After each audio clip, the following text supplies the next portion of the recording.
you still have a situation where a president essentially tries to change the lawyer's account in order to prevent further criticism of himself. Well, that's not a crime.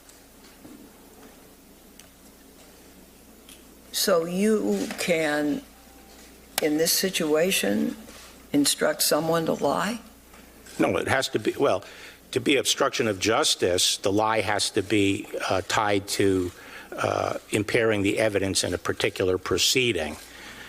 McGahn had already given his evidence, and I think it would be plausible that the purpose of McGahn memorializing what the president was asking was to make the record that the president never directed him to fire. And there is a distinction between saying to someone, go fire him, go fire Mueller, and saying, have him removed based on conflict. And what would they have different results. What would that conflict be? Well, the difference between them is if you remove someone for a conflict of interest, then there would be presumably another person appointed. Yeah, but wouldn't you have to have it in this kind of situation, an identifiable conflict that made sense, or else doesn't it just become a fabrication?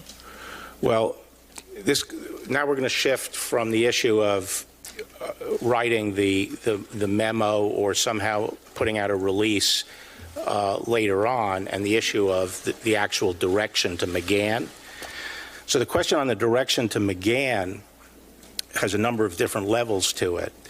And first, as a matter of law, I think the department's position would be that the president can direct the termination or the replacement of a special counsel. And as a matter of law, the obstruction statute does not reach that conduct. Putting that aside, the next question would be, even if it reached the conduct, could you here establish corrupt intent beyond a reasonable doubt?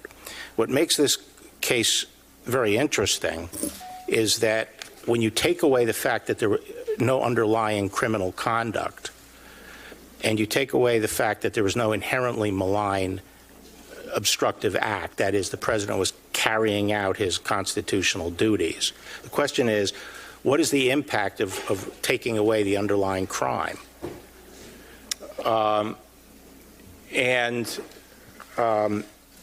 It's not, as the report suggests, that one impact is, well, we have to find some other reason why the president would obstruct the investigation.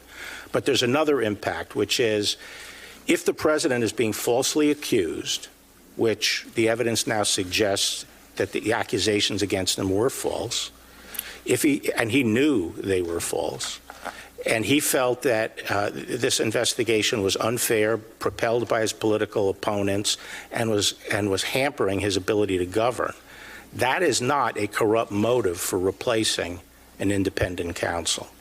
So that's another reason that we would say that the government would have difficulty proving this beyond a reasonable doubt.